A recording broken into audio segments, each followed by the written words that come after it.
तीसरा भाग। मैंने कहा, चलो आज ही आपके घर वाले से आपका हाथ मांग लेता हूँ। तो वह बोली, अभी नहीं, मैं तुम्हें जब कहूँ तब आना। तो मैं चुप रह गया। इस तरह मेरा रास्ता कट गया और उसका घर आ गया। वह मुझे गेट पर ही बोली, बस यहीं रुक जाओ, मैं चली जाऊंगी। मैंने कहा, फिर कब मुलाकात होगी? तो वह बोली, रोज़ चाय की दुकान पर, जहां हमने चाय पी थी। मैंने कहा, कितने बजे? तो वह बोली, काम की वजह से थोड़ा समय नहीं मिलता, इसीलिए शाम के 4 बजे।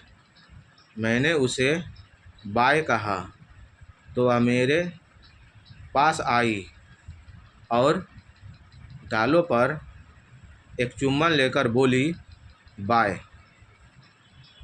वह मुझे जब चुम्बन लेकर बाय बोली तो मुझे ऐसा लगा जैसे मैं दुनिया का सारा सुख पा गया। मैं अपने रूम पर आ गया। अभी करीब 12 बजे थे। मैं सारा दिन उसी के बारे में सोचता रहा। फिर रात हुई और फिर सुबह। वह वक्त आने वाला ही था, इसीलिए मैं आज भी काम पर नहीं गया। फिर शाम के 4 बजे मैं उसके घर गया। वह अपने गेट के सामने लाल रंग की कपड़े पहनी हुई थी और सज धज कर मेरा इंतज़ार कर रही थी। फिर हमने हाथों में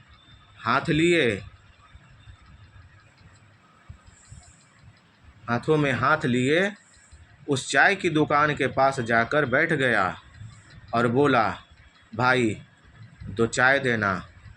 चाय वाला फिर उसी तरह 2 चाय लाकर रख दिया और चला गया।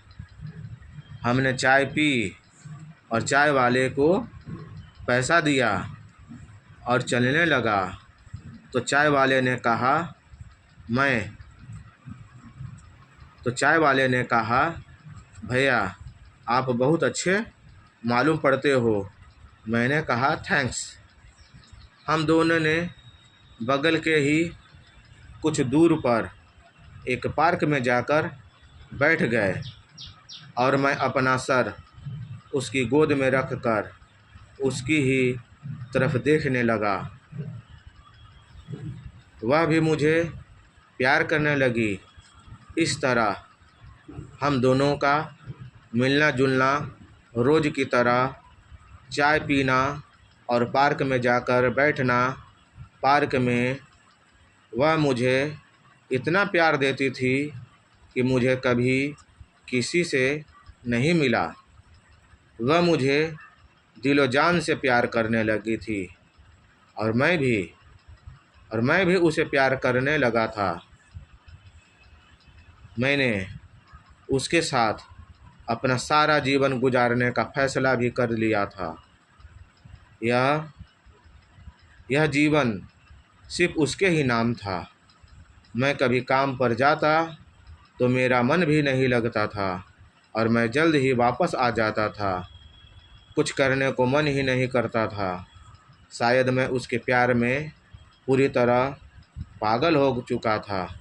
इस तरह हमारे सामने वह दिन आ गया जब वह बोली, आप कल सुबह मेरे घर आ जाइए हमारी शादी की बात करने। तो मैं खुशी से उसके होठ चूम लिया। वह बोली, देर नहीं करना, ठीक 9 बजे, समझे? और वह अंदर अपने घर चली गई।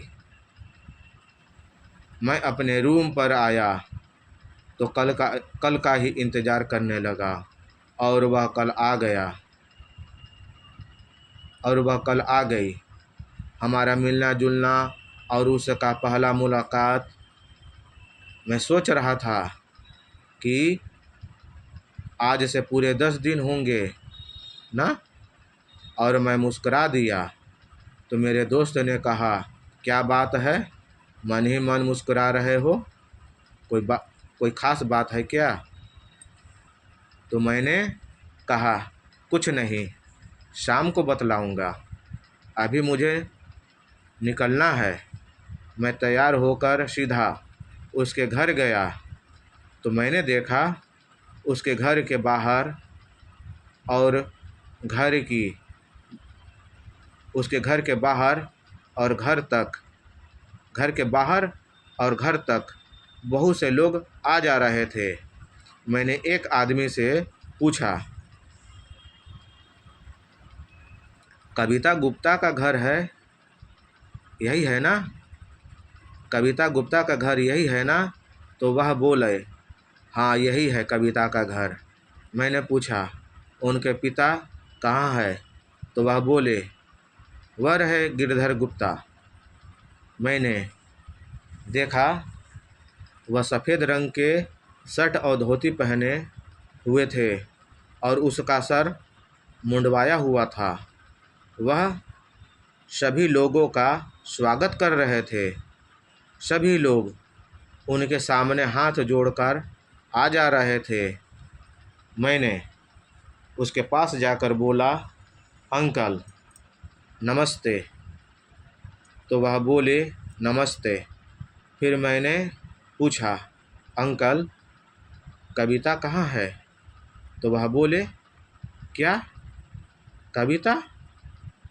तो मैंने कहा, हाँ आपकी बेटी कविता। तो वह बोले, तुम कविता को कैसे जानते हो? तो मैंने कहा, हम दोनों दोस्त हैं और वह मुझे कल आपके पास शादी के लिए बात करने के लिए बुलाई थी, इसीलिए मैं यहाँ आया हूँ। तो उसके पिता